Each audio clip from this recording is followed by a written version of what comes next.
Jimmy Page and Led Zeppelin are really fascinating. Yeah. Great music, too, in my opinion.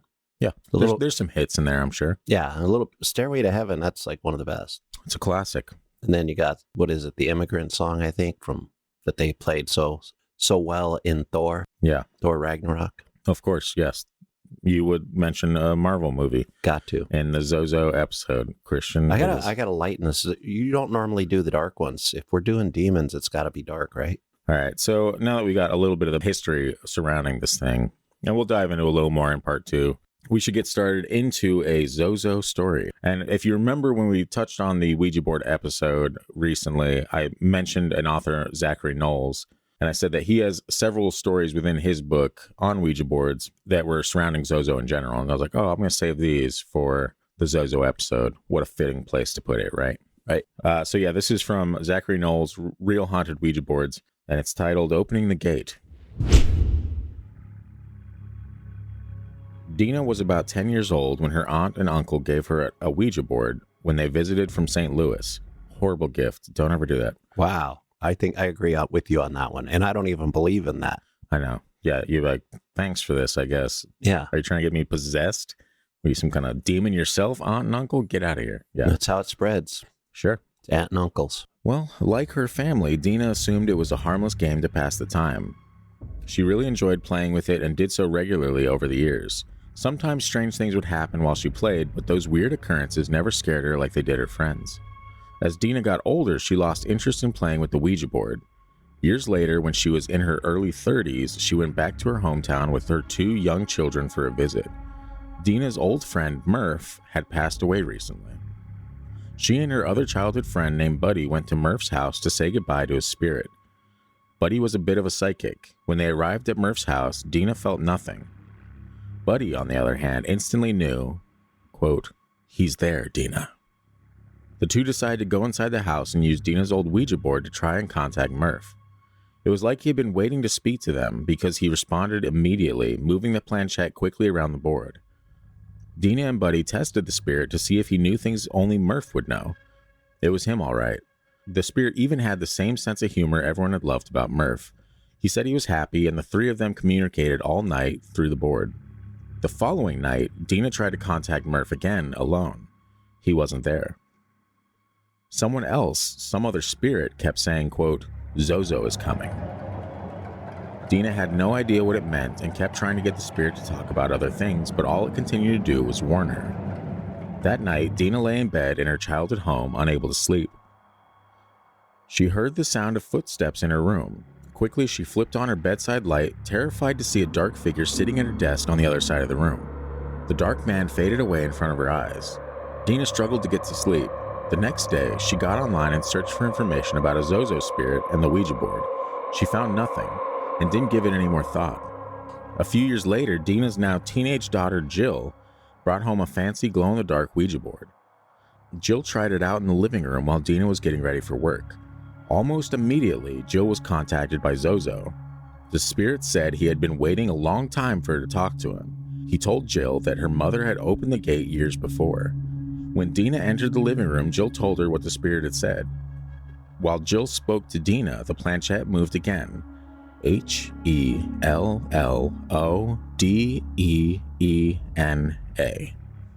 Hello, Dina. Disturbed, Dina told Jill to burn the board and left for work. Jill obliged, and it ended up being a wise decision. Plagued by the idea of Zozo, Dina did another internet search for the spirit. Now, strange encounters with the demon had appeared all over the internet since she had last looked. All of them were nothing but terrifying.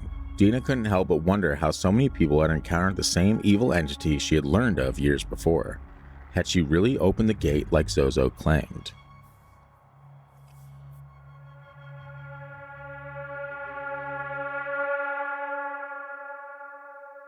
Interesting. So what do you think, Christian? You think she opened the gate? Possibly. I haven't seen Zozo be evil yet, though. I'm a little... Did I miss something? Or You would say some shit like that. You would. Other people would be like, oh, crap. I mean... They open the gate, you're just like, so what? Let Zozo through. Why not? You're probably the first person to die in most horror films. I'm just letting you know, Christian. I'm the one drinking coffee, watching everybody die. I'm like smart enough to stay out of those dangerous areas, but I'm also like, I don't believe that anything evil's going on here. Well, there is, I will say I didn't include any of them in the episode, obviously, because it's a scary topic. But there was like several Reddit threads where a few comments were like, I've talked to Zozo. It's nothing, no big deal. He's cool. He's a cool cat. Like, and I just, and then you read other ones and it's like, yeah, so my friend's head started spinning around and this happened. And then my friends died and this person, and you're like, wow. If I was using a Ouija board and the planchette moved, whether by the force of my partner's hands or something else, I wouldn't become friends with anything on there. You wouldn't? No. I mean, that's weird, because I feel like you would be like, hey, it's just our buddy coming through saying hello. I may listen to what's being said, but they're not going to be like, oh, Zozo's cool. I'd be like, I don't know Zozo. I just talked to him on the Ouija board. Can't trust Zozo. Well, that might be the first lick of sense you've made in this entire podcast, Christian. Congratulations. I'm glad that if you do come into contact with this entity, you're not going to be like, oh, sweet, everything's fine. Yeah, by tempt fate, man. Don't take chances. Don't take chances, indeed. Say no to demons. I do find it interesting, and I think we're going to be touching on it in part 2, but I do find it interesting. And I kind of had a similar experience where I looked something up and couldn't find any information on it, and then later looked it up, and it was like countless stories of the same thing. I know when I had an experience this thing, I was like, what the hell? And when she told me the name, I'm like, oh, I wonder if there's any information online. I just kind of looked it up. I'm like, oh, crap. This isn't good. What if Zozo wasn't very powerful until the internet age? That's entirely possible. Isn't that how demons are supposed to work?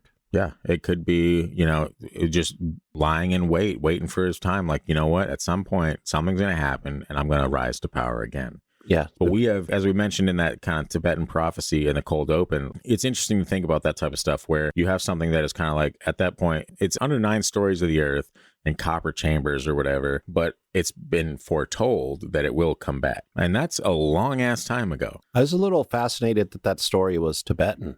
Yeah, me too. It didn't really sound like that was the case, huh? Well, I mean, when you think of something like Zozo, you're going to go to the Middle East a lot of times. It also shows maybe that back in the ancient times, the Middle East and Asia were a little closer, or they at least communicated with each other if this demon spread that far. Yeah, it's really fascinating stuff. I don't know, man. Part of me, like, are you like, yeah, maybe it's just everyone's all hyped up and freaking out. I mean, if I wouldn't have seen something specifically based on what this girl told me on the span of time that I had when she came to my place, those specific days I saw it, and then on the last day she told me about it, I was like, oh crap, that's what I've been seeing. I probably wouldn't believe it myself. I'd be like, oh, that's weird, whatever. Yeah, there was one story I didn't add in the episode, but Zozo came through on the board. They kept saying window, window, window, window. And like, so one of the people got up, went to the kitchen and looks through the window, and there's a man looking through the window, and then just fades away in front of her eyes. And that's one of the stories the girl told me, was that she was like, I've never seen the entity, but apparently it follows me around. And she said that one of her friends saw it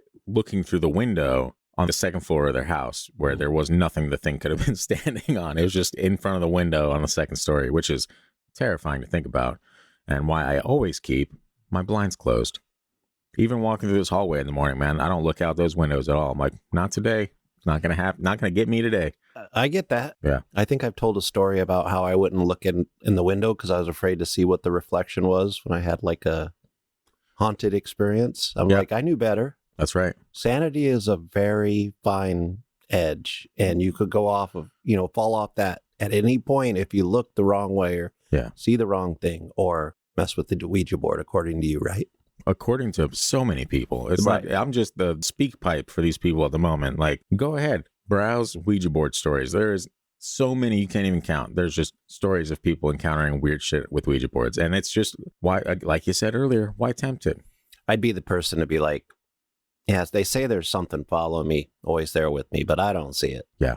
That would be me. Yeah, well, that was also this girl. And actually, when I told her that, she was upset because she was like, I can't believe you get to see it and I don't. Like, she was jealous that I got to see the scary demon thing for like multiple nights in a row. And she was like, I wish it happened to me. It never happens to me. And then, you know what she did? She left my fucking apartment and I was alone there at night once again with the demon thing. Should have known. So I'm like, hey, you could stay here if you'd like. I wish it would follow you home. I digress. Yes. That's in the past now. Luckily, I haven't seen it since.